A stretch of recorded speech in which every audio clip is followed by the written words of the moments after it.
another day and Donald Trump is tanking the markets. Yes, he's starting the week again by crashing our economy once again. And here's what he's sending to his supporters to try to con them even more, as most Americans realize what a con artist he is. Donald Trump sends the following message. Please answer before this poll closes tonight.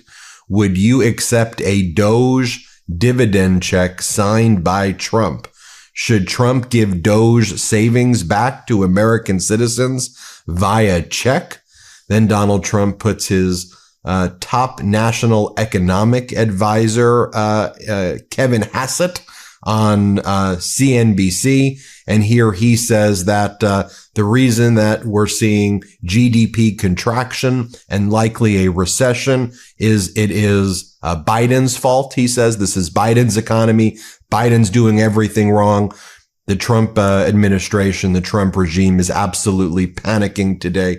Let me share with you this clip of Trump's national economic advisor. Play this clip. Near term, we've got a Biden economy that, still most of Biden policies are in place. If you look at the Atlanta Fed GDP now number, it's showing negative first quarter, which is kind of, if you like, a metric of the inheritance of President Biden. A lot of that is also from a big increase in the trade deficit, which, as you know, and you've been covering, Joe, is happening in part because people are anxious about future tariffs. And so they're stockpiling. And so that's a very, very temporary phenomenon. As our editor-in-chief, Ron Filipkowski, writes, here's the Trump recession timeline. 1, this will be a golden age on day 1. Prices will come down and the economy will boom. 2, these policies won't cause a recession. We know what we're doing. 3, okay, it will cause short-term pain, but it will be good in the long term. 4, this is Biden's recession.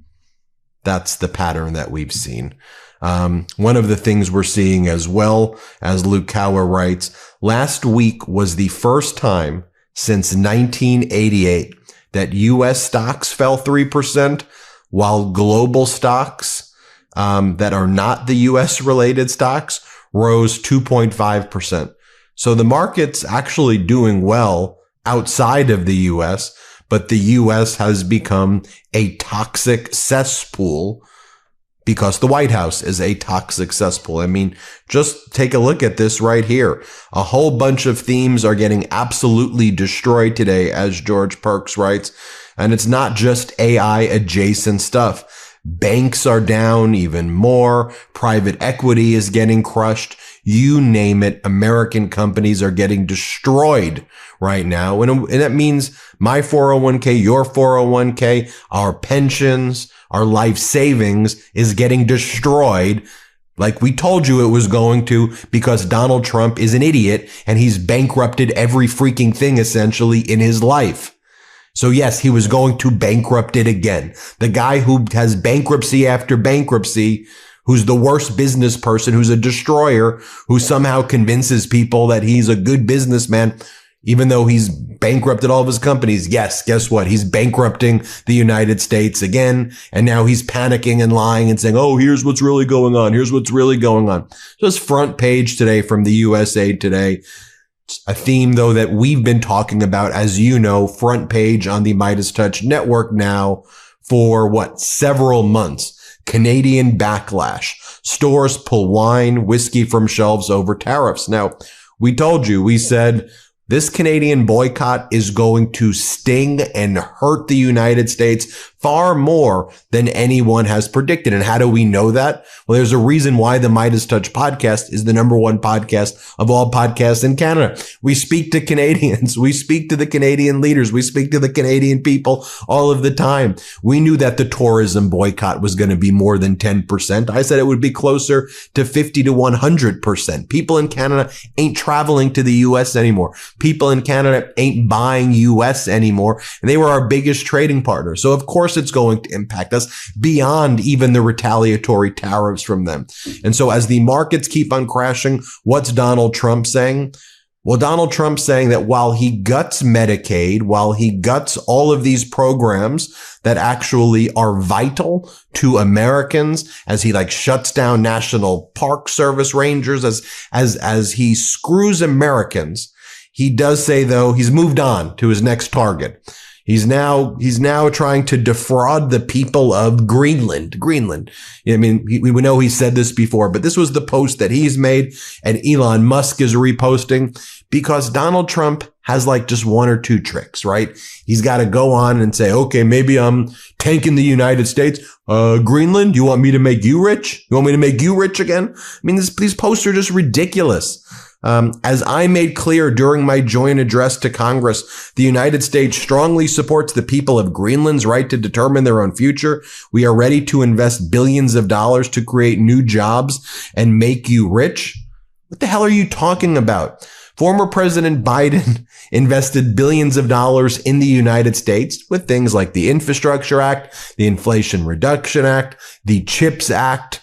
And what are you doing? You're reversing all of those policies that invest in America so you can invest in Greenland or tell Greenland you're going to make them rich. I mean, what the hell? White 1. Stay informed, not overwhelmed. Follow credible, nonpartisan news sources to track policies while avoiding sensationalism. Fact-check claims to combat misinformation. 2. Strengthen community ties to build local networks for mutual aid, food shares, childcare to counter instability. Solidarity fosters resilience. 3. Protect civil liberties. Know your rights during protests or encounters with authorities. Support organizations like ACLU fighting legal battles. 4. Safeguard finances. Prepare for economic shifts. Reduce debt, diversify income, and save emergency funds to buffer policy volatility. Then, by the way, it now turns out also that the guy who's serving as the acting undersecretary of state for public diplomacy, one of Trump's most senior State Department officials, as Andy Kaczynski points out, has now been deleting all of his tweets, spreading the unfounded rumors that his boss, Marco Rubio, Secretary of State, attended gay foam parties and called Marco Rubio low IQ. But folks, as Donald Trump was heading into D.C. today, he did his usual kind of con artist shtick. We're going to be so rich, you're not going to get to know, or you're going to be so rich, you're not going to know what to do with all your money. You're going to be so rich. Here, play this clip. All I know is this. We're going to take in hundreds of billions of dollars in tariffs, and we're going to become so rich, you're not going to know where to spend all that money. I'm telling you, you just watch. We're going to have jobs. We're going to have open factories. It's going to be great. I mean, so ridiculous. Oh, by the way, that Jeff Bezos relationship with Trump, the Bezos-Trump connection. You know, we know that Bezos, bought Melania's documentary for $40 million or $41 million. Now, guess what, everybody? The Apprentice is coming to Amazon Prime Video. Yes, Bezos did a deal with Donald Trump to bring Apprentice seasons 1 through 7 to stream on Amazon Prime. So while your 401ks and your pensions and your life savings is going absolutely down the drain right now, as America's economy is in the toilet bowl, it's okay, because Donald Trump's selling Trump meme coins, and Trump did a deal. Yeah, not the deal to create peace in Ukraine in 24 hours. Not that deal. The deal he did, though, was to get The Apprentice seasons 1 to 7 on Amazon Prime. Good job, Donald. Good job. I'm sure all the Republicans are so proud. They think you're so strong for doing that. Here's the Wall Street Journal headline from today. Tariff wars are often short. Their legacies aren't. Economists fear that Trump's tariffs, once they take hold, could have unexpected effects long after he leaves office, meaning even when he's gone, he's going to screw us for the foreseeable future.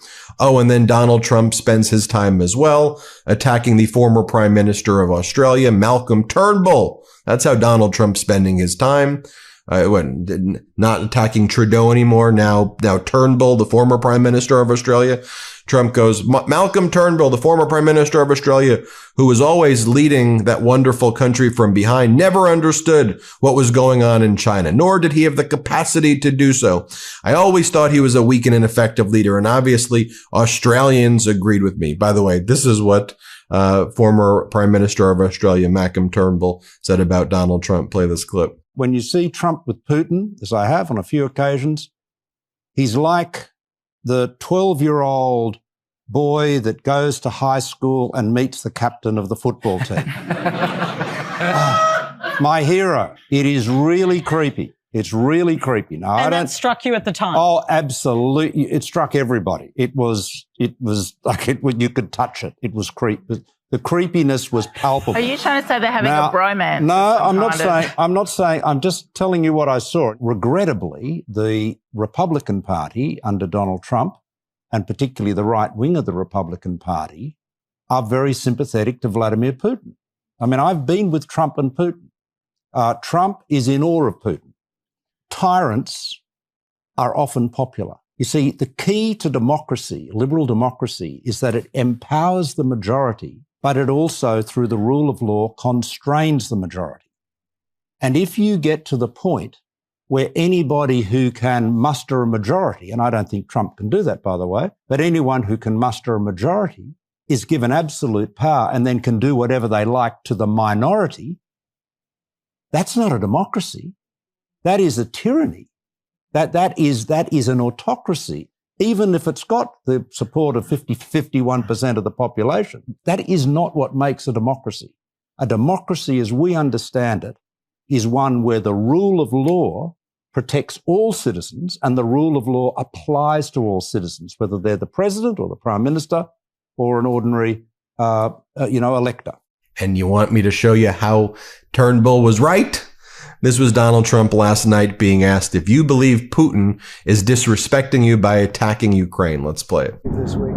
President Putin disrespecting you by attacking Ukraine when you're trying to make peace? Is President Putin disrespecting you by attacking Ukraine when you're trying to make peace? What did he do? Well, he's attacking Ukraine. Is he disrespecting me? Yeah. Who are you with? I'm Michael Burkoff, the Washington Post. You've lost a lot of credibility. Go ahead. What else? Yeah, there you have it. 5. Prioritize mental health. Limit doom scrolling. Engage in offline hobbies and therapy to manage anxiety from political chaos. To engage strategically. Vote in every election. Pressure representatives via calls, letters, and join grassroots campaigns for accountability. 7. Document injustices. Record discriminatory policies, actions. Share evidence through trusted channels to amplify accountability efforts. Follow Meidastouch Network. Invest your time in watching every single video from Meidastouch Network to stay informed and updated about American politics, economy, and even international news related America,